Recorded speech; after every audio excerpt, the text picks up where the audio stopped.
It's Forsan that strikes first. Quarterback Major Stockton with some major swagger, and he punches it in from 2 yards out. Forsan up 7-0. Kahoma tries to answer, but the ball gets loose, and it's Brandon Valdez that snatches it up, and he is fired up. Later on, it's Major Stockton again. He throws it up to the sideline, except he doesn't find his man. Instead, it's Billy Starr for the Bulldogs, and that's what gets Kahoma going. And for the Bulldogs, it's Bryson Kirby in the Wildcat. He bounces it outside, and it's a race to the goal line. He barely sneaks in to get Kahoma on the board, but they'd miss the extra point and trail 7-6. Let's go ahead and hear from Coach after the game.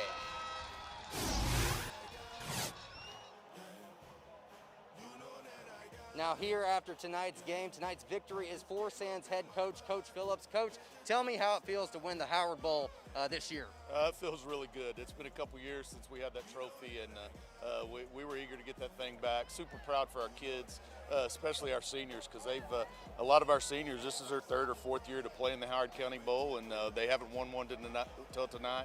And just super proud of those guys. They fought hard and played really well. And then talk to me about that defense. It was bend, don't break on the goal line on several occasions. Defense was outstanding. You know, they gave up a couple big plays at times, but the 2 goal line stands, those were the difference in the game. And the game could have been really close, and those were huge. And not just keeping them out of the end zone, but getting the momentum back on our side. All right, Coach. Thank you for your time. Congratulations on the victory. On to week 2. All right, thank you.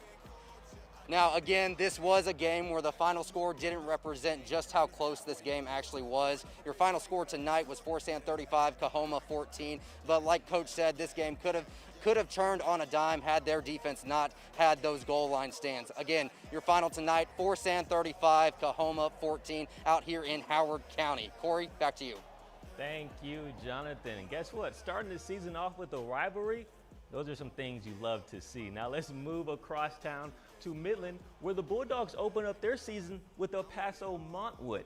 No better place to start the season than at home, of course, for Midland High at Grande Communications Stadium, especially when it was the coming out party for new head coach Thad Fortune.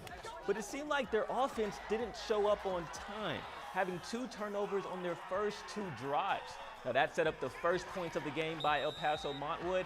But you know, MHS, they were just showing up fashionably late, you know what I'm saying, to the kickback. QB1, Landry Walls keeps the rock and scoots into the end zone for the first points of the Coach Fortune era. And now Bulldogs now down 6, but in a blink of an eye, that changed. Zion Ward bullies his way for another 6 puntos to give Midland High the lead. They wouldn't look back after that though, winning 48-24. Now going on to El Paso versus Midland. That was the theme tonight as the Stangs took on the Americas, where the Panthers were looking for their second win of the year. And here we go. Midland Christian doing their thing. Oh, with a nice little sweep around. And there it goes down the line. Oh, knocks the helmet off the boy. Hey, chill out, man. That's just disrespectful. Then Midland Christian still driving, takes it to the left. And that's my guy, River Rodriguez. Hey, watch out for him this season. He's going to be special. And look at that. Love the teamwork there. Now River back in the shotgun here. He's going to take the snap. And guess what? Call his own number once again. Makes one juke. And he skedaddles to the 20, to the 10, and guess what? To the 5 end zone. Touchdown, Midland Christian. And look at that defense there, knocking the ball loose from the quarterback. Who's going to get it? Pigskin loose. Who's going to grab it? It's slippery than a wet pig on Thanksgiving right there. He grabs the ball, gets it there. And now, defensive play again. Here we go. Gets the tackle. Oh my goodness, they just can't hold on to the ball today, El Paso Americans. MCS would actually win this game pretty handily, 42-7. All right, let's kick it out to Ratliff, where the man with the great beard, Alex Camarada, watched Mojo play Pebble Hills. How was your first permanent experience, Alex?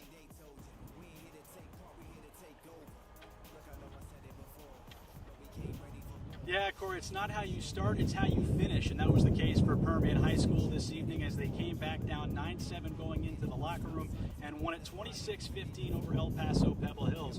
Brian Mahaffey scored 3 touchdowns, 2 in the second half to lead the Panthers to the first victory of the season. He did something in the first quarter that was pretty wild. Let's take a look at those first half highlights. Mojo back in action to start the new year off at Ratliff Stadium against El Paso Pebble Hills. How's this to kick off your season? Permian's Brian Mahaffey said, I'm going to take this one back to the crib. Mahaffey goes 85 yards in the opening kickoff for the touchdown. Later in the first quarter, defensive back Jaden Pruitt said, thanks very much, I'll be intercepting that and give the ball back to the Panthers. In the second quarter, senior captain Caden Bays joined in on the pick party and picks off this pass near the goal line. Mojo would go into the half down 9-7. Here with head coach Jeff Ellison, Permian High School going into the win column for the first time this season, 26-15. The second half come from behind victory. Coach, what did you think from your kids tonight? How did you think they played? Well, you know, they didn't give up. I was so proud of that. You know, I thought our defense, obviously they kept us in the game, they had an outstanding game. We made some mistakes. Offensively, you know, we've got a long way to go. A ton of mistakes, penalties, turnovers. Like I just told them right there, we haven't, you know, unfortunately to get to play a scrimmage, not an excuse, just a fact. And so that was the first time. So now we have a starting point to where we can get better, and we will.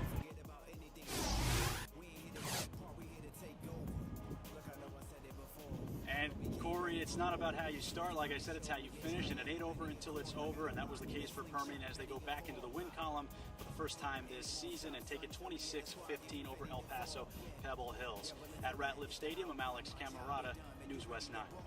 Thank you, Alex. Mojo. I know you heard that a lot tonight. Okay, next up, we have reigning district champ, the McKenzie Badgers, who took on Kermit. And guess what?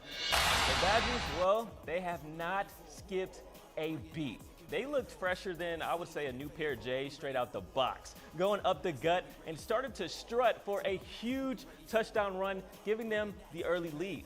Now, guess what? Kermit, well, they tried to answer, but the key word there is try, with a little back shoulder fade here. But you see, the Badgers, they sniffed that one out with from a mile away, stopping the drive by the Yellow Jackets and taking over on possession. Now, folks, this is the bad man right here. Matthew Rosas gets the ball and turns on the nitro like Fast and Furious down the field because you know what? He's playing for family. Him and the Familia get the dub on week 1. You love to see it. All right, deep breath. Sheesh, that's how you start a show, baby. But you already know we got more in store. Stay tuned because after the break, we have an interview with legendary coach Garrett Avalos from Rankin. You don't want to miss it. This is how champions are made, but it never happens in a day. It's all hard work, but it's why what happens when we play 9 out of 10 times, I'ma lap you in the race. Say you work hard, but you really didn't. You lack drive like a car with no engine in it. So forget about anything they told you. We ain't here to take part, we here to take over. Look, I know I said it before, but we came ready for war. If you We're the Rebels, and you're watching Game Time on News West 9. Talk to them. Yeah.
Hey, Leslie, can you hear me?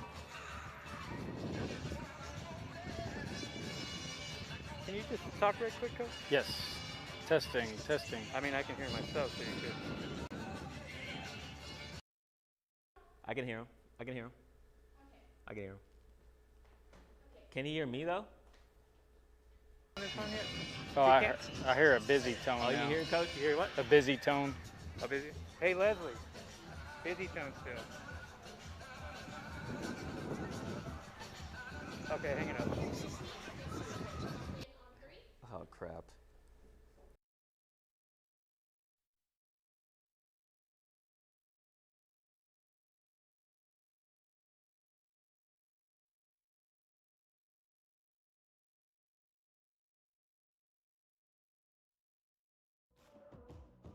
Back, my good people. Now, if you didn't know, we had one team from the Basin win a state title last year, and it was the Baumaree Bears. Their comeback tour was tonight against a good Rankin squad. Now, the Red Devils, guess what? They came out pretty hot, and that makes sense since they're Red Devils. But anyways, Braxton Kirkland lowers the boom on the Bears, scoring a TD and giving Rankin a 16-0 lead.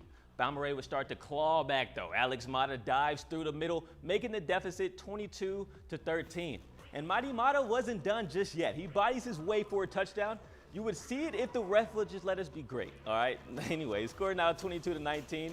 And you know who is great though? The junior, Tomas Contreras. He picks it off, and you already know what happens next. He takes it to the cribbo, giving Baumaree the lead. But they wouldn't hold it as they dropped the first game of the season to Rankin 64-51. And now, guess what? I have the head coach of the winning team, Coach Garrett Avalos here from Rankin. Coach, first things first, man. You play the reigning state champs in the first game of the year, and you get the win. How does that feel?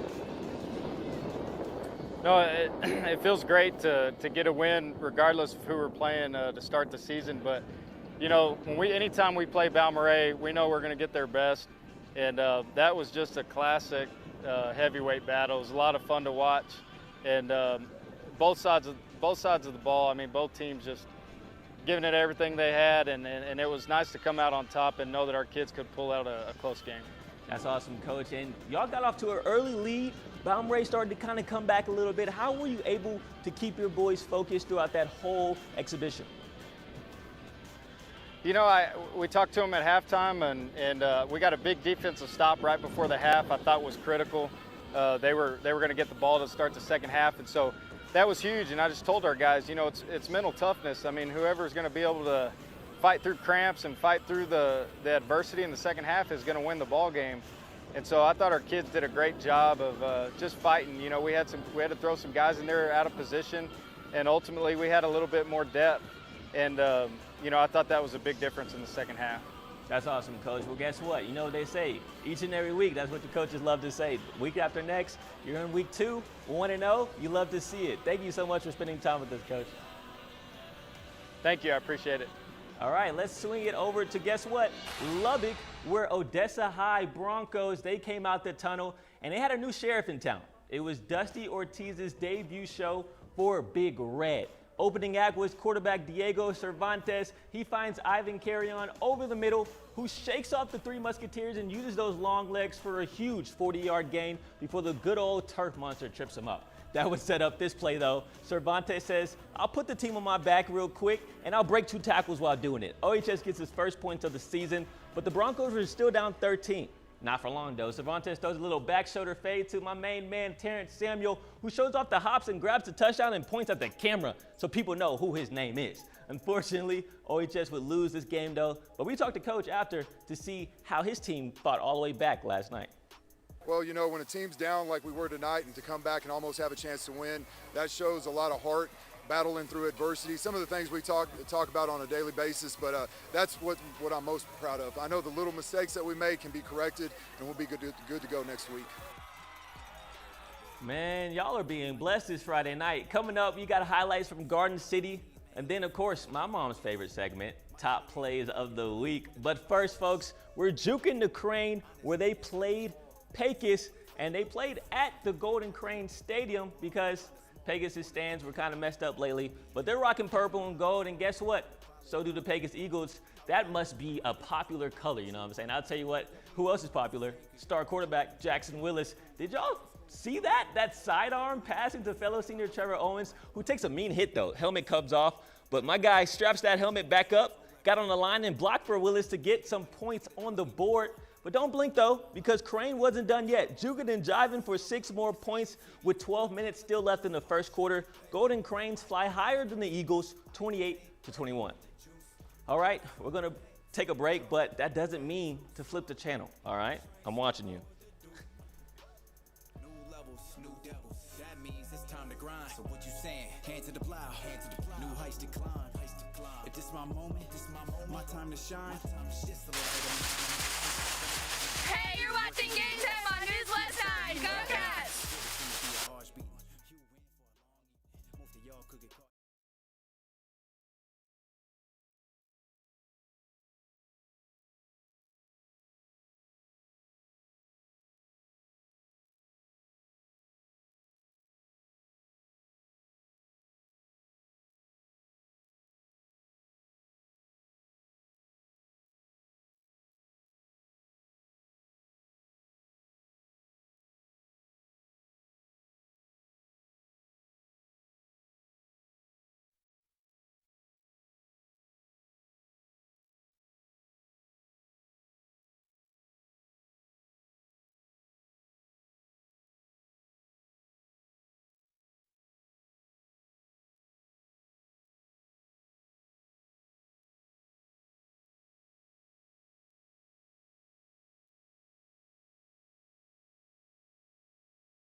Start. If no one told you this today, I'll do it, all right? You look good. Ah, you love it. All right, let's kick into Garden City as they took on the city of Sterling. Quarterback Carter Glass, he's going to pitch the pigskin to Cash Johnson, and that boy was scampered for 30 yards for the Eagles' first score of the game. But hold on now. All right, the Bearcats say, sit back, son, and watch this. This is how it's done in Garden City. Logan Seidenberger says, go deep, my friend, and so he did. A pretty pass to John Lopez, and the Eagles try to punch in again, but they don't. Bearcats would actually get this turnover, and they would actually lose this game, though, to Sterling City, 57-42. Ah! Not yet. Top plays are next. Don't look. You can't see. We'll be right back.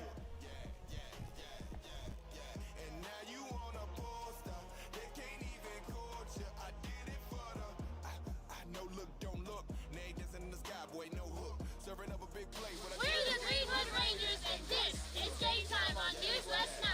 Let's go, Blue! Take 'em, go get 'em!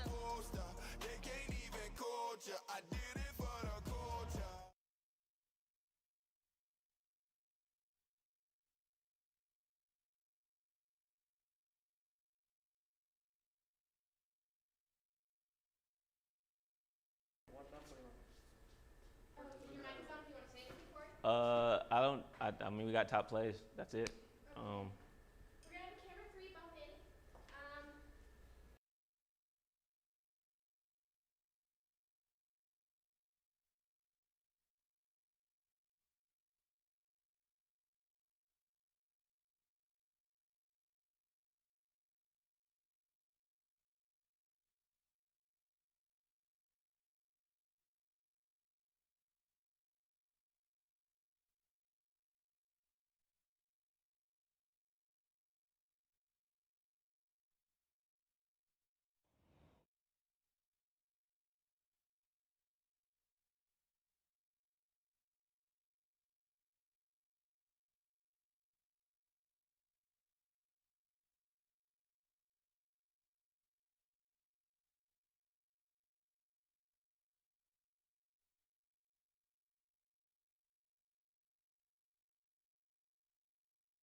Okay, you're still with us. Thank God. I love you for that. All right. It's been a time of the year, and we've all been waiting for this one. Okay, top plays.